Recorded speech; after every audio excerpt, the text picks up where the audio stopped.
Life throws us unexpected twists and turns, and my story is no exception. When I found out that my wife was cheating on me with an artist, I sank into an abyss of rage and frustration, but my revenge turned out to be far more terrible than she could have imagined. This is a true story of betrayal, revenge, and its terrible consequences. When I got home, my wife was still gone. I looked at the clock. It was almost 10 p.m. I wondered where she was. Natasha had been coming home late lately. She would be at a friend's house or at work. I didn't pay much attention to it. I didn't know what could happen. But today I thought about it for some reason. Maybe after there was no food in the fridge. Natasha stopped cooking for a couple of months now. But I always found something to eat. But today there was nothing at all. A car rumbled outside the window. The door slammed. My wife was here. It was late today. And sure enough, a few minutes later, the front door lock clicked. And there was silence. Usually, Natasha would loudly announce her arrival, but today, there was silence. She came into the kitchen without taking off her shoes. "Hi," I greeted her in a peaceful voice. "Hi," she replied, "there's nothing at home. Why don't we go to the cafe for dinner?" I suggested, not wanting to blame Natasha for not cooking dinner. "Let's give ourselves a little holiday." I went to my wife and hugged her, but she pulled away.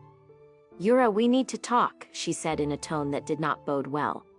I noticed that she was avoiding my gaze. I thought something was wrong, I said, feeling a premonition of some as yet unclear calamity. "What's wrong?"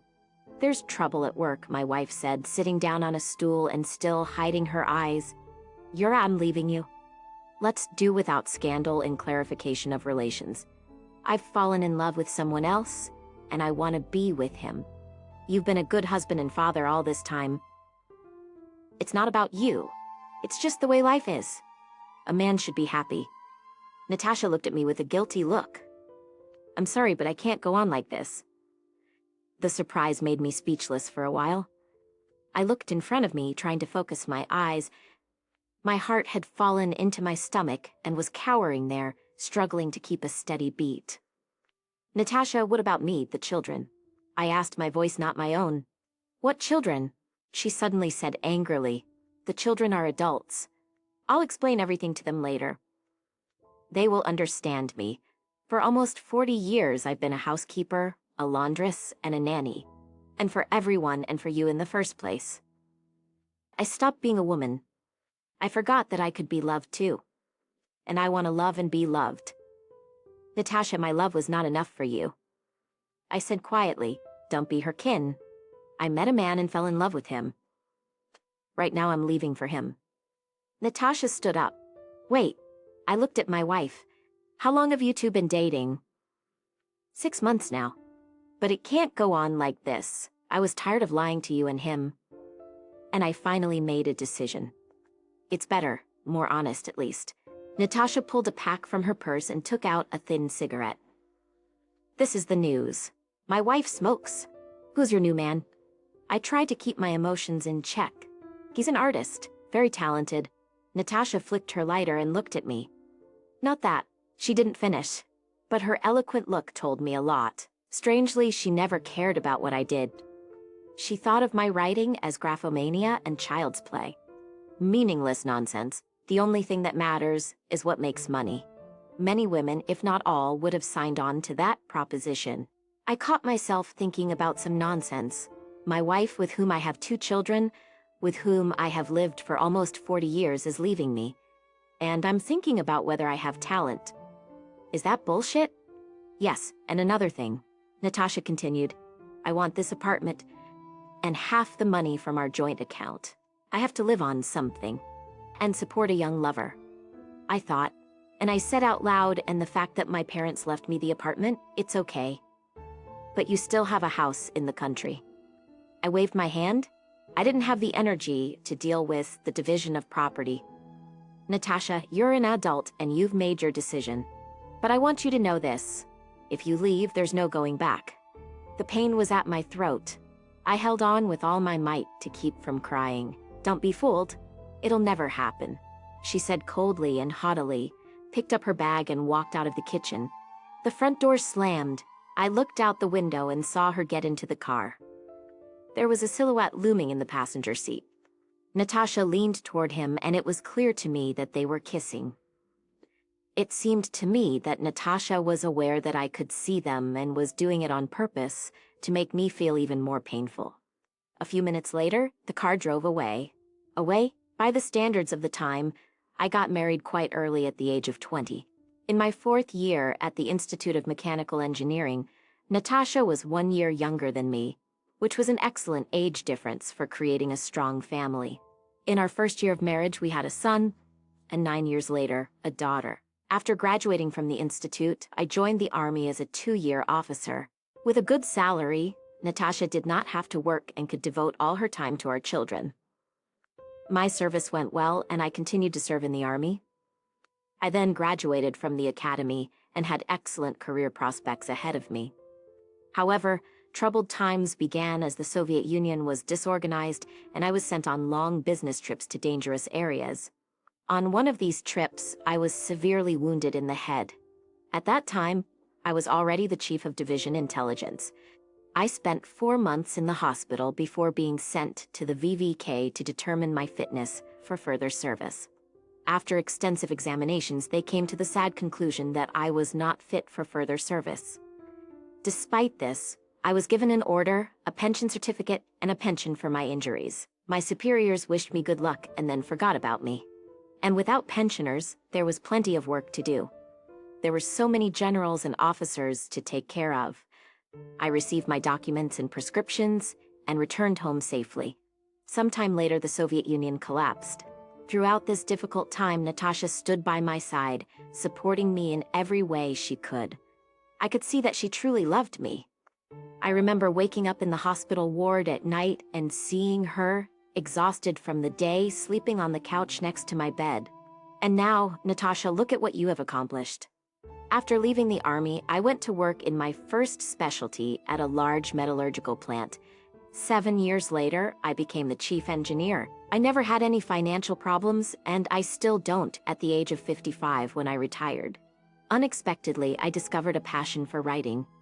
I mostly wrote at my desk, but one of my stories was published in a magazine in Voronezh. Later, I received a call from Moscow offering me the opportunity to write a screenplay based on my story. A year later, the movie was released, and my name was in the credits. This opened up many opportunities for me, and soon my first collection of stories was published, followed by another. Finally, a reputable Moscow publishing house signed a contract with me, and I began to receive substantial royalties for my work. It's amazing how something that no one wanted to read before has now become successful. I wanted to read before Fate plays man and man plays the trumpet. All this time, I had no reason to reproach Natasha for anything. At least not once did the thought arise that she was unfaithful to me. The children are grown up now. They both have their own families and grandchildren. We lived well, or at least I thought so. Throughout our marriage, I never once raised my voice at her. I never refused her anything. I took pleasure in giving her gifts. She had a dream of driving, so I bought her a car with my first fee. I loved her very much. I had no problems with her intimately either. Then I bought an old log house in the country near the forest on the shore of the lake, and was going to live in it for the rest of my days with the woman I love. Natasha managed to preserve her natural beauty practically without resorting to the tricks of cosmetologists. I was terribly pleased to catch the envious glances of men and women when I was near her. I was proud that my favorite woman looked so attractive. So proud, asshole. They say women live by emotion, not reason. When she says she loves you, don't doubt it. It's true. She really loves you in that moment, but that doesn't mean at all that she will love you tomorrow. Only naive idiots like me don't realize that. The relationship between a man and a woman is finite. Looks like my time is up, and it's the other one's turn. Women's logic is a strange thing. I think women themselves are sometimes unable to fully comprehend it. I stared at the dark square of the window for a long time as if I wanted to see my fate there. What was there to see? With my wife gone, my soul was empty. There was only half of me left. You have to fall in love to leave your husband of 40 years without hesitation. I don't even know when you were sincere, when you nursed me back to health, or now when you ruthlessly, without hesitation, left me for someone else. In the morning, I packed my things and called Natasha. I held the phone for a long time until I heard her sleepy voice. "I've vacated the apartment. How do I hand over the keys?" I wanted to end the conversation quickly. For some reason, I didn't feel comfortable talking to her. "That fast?" she asked. "Drop it in the mailbox. You didn't have to be in such a hurry. You could have done more." I didn't listen, and I passed out. She's thoughtful. She's a thing of the past for me. And the past, as you know, doesn't count. Autumn crept up unnoticed.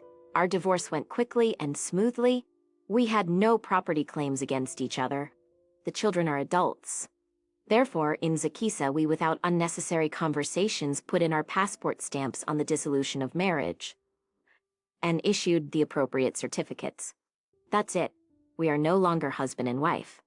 Strangers to each other, each with his own private life. As we parted, I saw regret in Nadesh's eyes. Or maybe I just imagined it. I nodded, now ex-wife, put my hands in my pockets, turned and walked away along the sidewalk strewn with yellow leaves. Her fate did not concern me anymore. I had a lot of urgent things to do. The publishing house was preparing to release my new book and sent me the layout of the edition for author's editing. Called from the movie studio about the script on my story. Everyone wanted to get everything at once. On top of that, the editor of the magazine in which I sent the story almost 2 years ago came out with a complaint against me.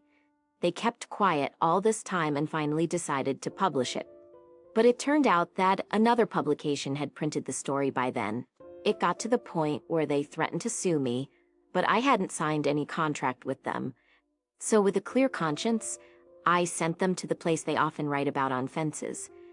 All this time, I lived in a hotel, dreaming of leaving the city where everything reminded me of my past life. I didn't know where Nadesha was or what she was doing.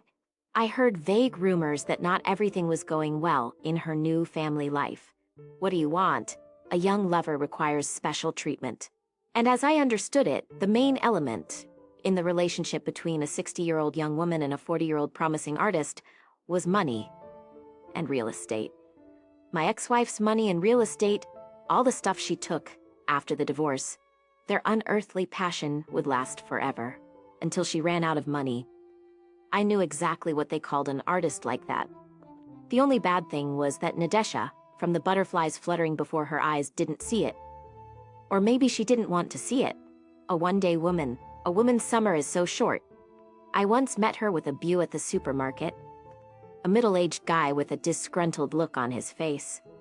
He had a look of contempt for the world around him. He seemed to be doing people a favor by breathing the same air as them. At some point, they began to kiss, and I had the impression that Nadesha was the only one kissing. Her companion allowed himself to be kissed. But this chicken in love didn't notice anything around her. To be honest, I felt sorry for her. A good woman chasing after a phantom love. But the love stupefaction sooner or later passes, and the subsequent hangover syndrome to withstand, not everyone can. All our mutual friends and girlfriends were shocked. I several times tried to call her for a frank conversation, but I cleverly avoided conversations about soul sleeping under plausible pretexts. The children were indifferent to the breakup of their parents. My son came to see me shortly after our divorce. We talked to him for a long time about various trifles, but he never dared to ask me about his relationship with his mother. I knew that they communicated with Natasha and did not limit her communication with her grandchildren. However, they categorically forbade me from bringing her new husband to these meetings. In early October, I went away for 2 weeks to film a TV series based on my story. It was my first time attending such an event, and everything was new to me. To live for 2 weeks surrounded by artists whose faces I had only seen on screen before, to be on an equal footing with them, and to take part in rehearsals. Time flew by, and after returning from filming, I called my lawyer and asked to meet. I was busy, but he was very insistent. "Yuri Ivanovich, your ex-wife has put the apartment up for sale." The lawyer looked at me carefully, twirling his glasses with his fingers. "Your apartment? And where will she live?" I didn't understand. "In her lover's studio?" "I don't know," he replied. What I do know is that her beau owes a substantial sum of money to some serious people, and your ex-wife is trying to cover the debt by selling her place. Love is blinding, isn't it? I wonder if they've already spent the money or not. Probably, since they're talking about selling the apartment. Can't Natasha see who she's getting involved with? I thanked the lawyer for the information and explained that this case did not concern me anymore. After all, she wanted this life for herself, so let her drink it with a spoon. After finishing my cup of coffee, I left. 2 days after the meeting with the lawyer, I received news that the apartment had been sold, and I lost sight of Natasha again. The files and papers continued to pile up, and at one point I realized that I couldn't handle this avalanche alone. But where could I find a suitable candidate? I didn't think for long and placed an ad in an advertising newspaper, specifying only a contact phone number. Out of several candidates, I chose a young woman who had graduated from the Faculty of Philology, had an excellent command of several foreign languages, and most importantly, was proficient in using a computer. Jeannie was a professional typist, typing so fast with all her fingers that my eyes grew tired from watching her. She edited my texts quickly, responded promptly to letters and requests, and kept track of the events I was supposed to attend. I rented a desk for her and sent her all the finished material. I sent the material to her email account. I had given up on my love life. No more women, just work. Moreover, my old Avasti did not leave me any chance for a little success among gender partners. But since then, I've noticed that Jean's attitude towards me has changed. She seemed to be seriously interested in me. I could see it in everything. She started showing up more and more often at the hotel room where I worked. In the mornings, she would stop by to check on some minor details, treating me to organic coffee and homemade pastries. She didn't hurry, didn't impose her society on me, didn't bother me with conversations, but I felt that I was more and more sucked into the mire and was drawn to her. That fall evening, I arrived at the hotel quite late. After long negotiations at the publishing house, and then a tedious protocol dinner at a restaurant, fatigue came over me. All I wanted to do was to get to my room, fall on my bed, and fall asleep. I went up to my floor and was surprised to find that my room was unlocked. Only my assistant had a key besides me. Could something have happened that she had come to see me at such a late hour? I cautiously entered the room, took off my shoes, and walked to my desk. The door creaked behind me. Jean came out of the bedroom. Behind her, on the bedside table, I saw an open bottle of champagne, fruit, and sandwiches. What's the party in honor of? Jean silently took my hand and led me to the bedroom door. From the surprise, I lost the ability to resist. And it happened. There was no disappointment. I felt like I was the captain of a frigate that had entered a quiet harbor after terrible storms and bloody battles. When the naked young woman, thrilled with sensual pleasure in my arms, responding to my kiss, then timidly, then passionately, in Jean's embrace, submissive and yet commanding, I suddenly realized what they call true love, the merging of souls and the beating of hearts, not just the closeness of bodies and the intertwining of legs. The phone call snapped me out of my sleep. I lay awake for a while, but the phone kept ringing and ringing. I searched the bedside table with my hand and finally pressed the green button. "Hello, who's this?" I asked. "Hello, you have a call from the city's emergency hospital. Your wife was brought in an hour ago in a very serious condition. You can come over now." I didn't realize it was Natisha. "But we're divorced," I replied. "I don't know. But you're listed as her husband on her cell phone. Your wife is in the surgical suite on the 2nd floor. Will you be coming?" "Yes, I'm on my way," I said, rushing up to the 2nd floor. "Doctor, what happened to her?" I asked, worried. "She's badly beaten, broken arm, collarbone, and a few ribs." "Yes, and she was raped." "I'll be more specific later." The doctor looked at me suspiciously. "You two live together?" "She left me in the summer, and now she's living with another man." I think I realized why the doctor was looking at me suspiciously. "Do you think I beat her up and raped her?" "It's not my place to speculate. Let the police handle it." The doctor took off his glasses and wiped them with the back of his robe. "She was picked up by an ambulance called by the neighbors. She was almost naked and covered in blood. The police are on their way. Let them handle it." Doctor, she's conscious. I can talk to her. My mouth was dry with excitement. She's unconscious, but she keeps calling for someone named Ura. That's another question. The doctor took off his glasses again. She needs surgery. A broken rib has punctured her lung. It's a complicated operation, and the doctor hesitated for a second. Anyway, it costs money. We have free medicine, but there's a difference between budget and non-budget. Rehabilitation is also necessary. How much will it cost? I was tired of listening to the doctor's verbose explanations. The doctor took a notebook out of his pocket and wrote a 5-digit number. It's in dollars, he explained. We need to operate. The money will be in by noon today. The doctor nodded his head. I called my son and told him briefly about the situation without going into shocking details. I asked him to call his sister and come to the hospital. The police arrived and questioned me for a long time, but eventually left me alone when they were convinced of my alibi. The hotel staff confirmed that I had been in my room all night and only left after receiving the call from the hospital. I checked my watch and saw that it was already 7:30 in the morning. Time was running out. I thought for a moment and called my editor. Good morning, this is Zagorski. Can I get an advance on a book I haven't written yet? I'm in trouble right now. Yuri Ivanovich, the editor, interrupted. How much money do you need? I've calculated it. It's almost half of my fee. I think we can solve this problem. Come to the editor's office at 8 o'clock. I felt a little relieved. I quickly returned to the hotel, changed my clothes, and called Jean to cancel all my appointments for the day. She didn't seem surprised. In the editorial office, everything was resolved quickly. The lawyers drew up a contract and transferred the money to me. I immediately called the hospital, and in 5 minutes, the necessary funds were transferred. I deposited the required amount into her account. After declining the offered coffee, I went to Natasha's house. Well, what can I say? The operation was a success.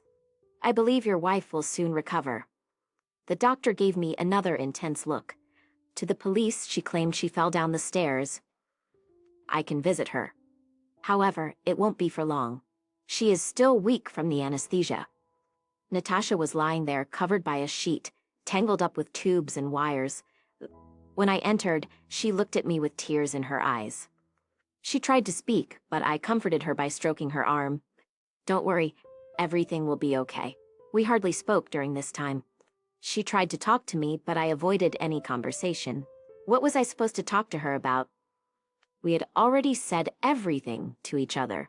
The children helped. My daughter often came to replace me and give me some rest. My son didn't forget his mother either. I even started to think that we were a family again, like before, but it was only an illusion.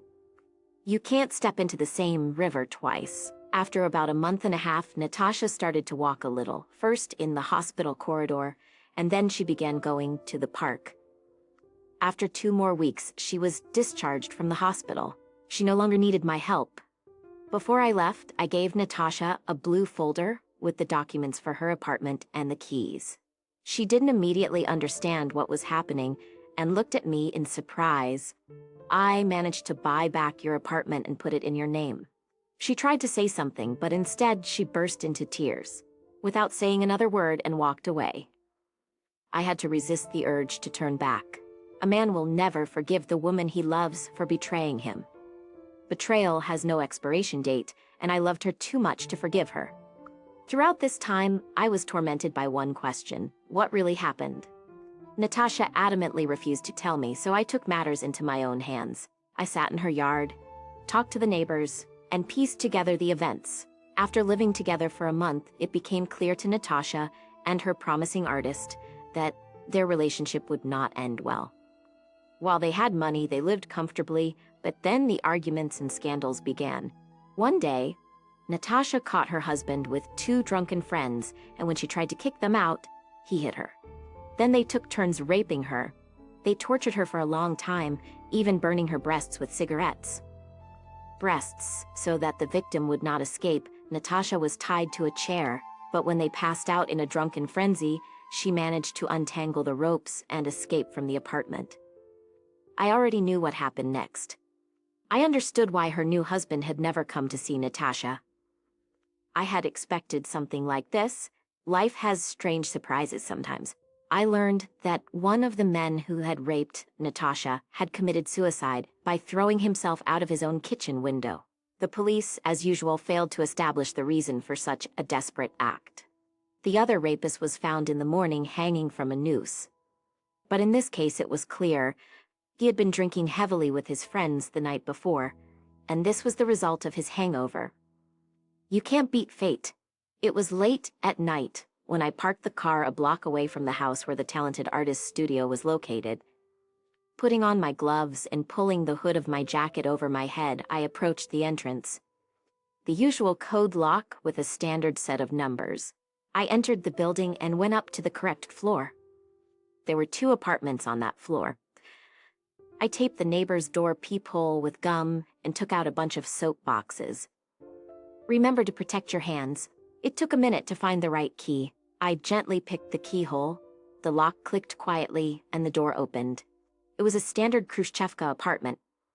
2 adjoining rooms and a kitchen, also known as a studio. I silently entered the room, where the great painter slept on a sold-out sofa among unfinished paintings and empty bottles. The musty air had a distinct smell of alcohol and cigarettes. The thought crossed my mind, Natasha, did you not see who you were leaving with? Women, are you so blinded by passion? I leaned over and shook the painter by the shoulder. When he started showing signs of life, I hit him in the temple and knocked him out. When he woke up, he was surprised to find himself tied to a chair with duct tape. Surprise, you should have seen the fear in his eyes. Everything was there, but most of all, there was animal fear. I was careful. I'm not an animal, after all. I removed the duct tape from his mouth and pulled back his hood. I wanted to hear his voice. Did he recognize me? I spoke softly but very convincingly. Don't. I didn't mean to. I'm sorry. He too cracked, almost whispering, realizing it was useless to shout. I noticed a peculiar smell. It seemed like he had soiled himself out of fear. Poor guy, but that was my cue. It was time to end it. I taped his mouth again and slowly pulled the silenced pistol out of my pocket, ready to take the final step.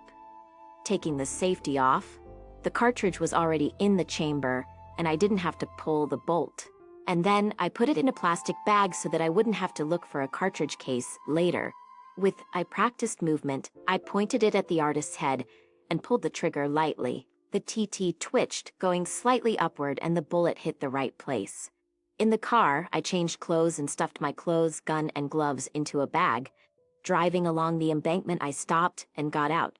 The moon was shining over the river, casting a silver trail of moonlight across the water almost all the way to the shore.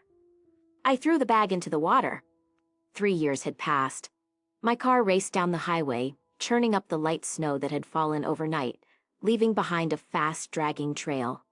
After about 5 kilometers, the asphalt changed to dirt. A slight frost had set in during the night. The farther I drove, the narrower the road became. I slowed down, and soon I was surrounded by dense forest. After about 8 kilometers, I reached my destination. The big lake opened up behind the next turn. The road turned sharply to the left, and a big 1-story house made of pine logs appeared before my eyes. I parked the car near the boat shed, a sturdy Indian-style structure with wooden ornaments and time-blackened elk antlers on the gable. I took a bulky bag out of the trunk and went up onto the porch. A young woman came out to meet me, holding the hand of a little boy. "Hi, everything okay?" Jean kissed me, looking into my eyes. "We've been waiting for you." The boy wrapped his arms around my leg. "Daddy, did you buy it?" I took him in my arms and replied, "Of course I did. It's in the car." I held my son close to me,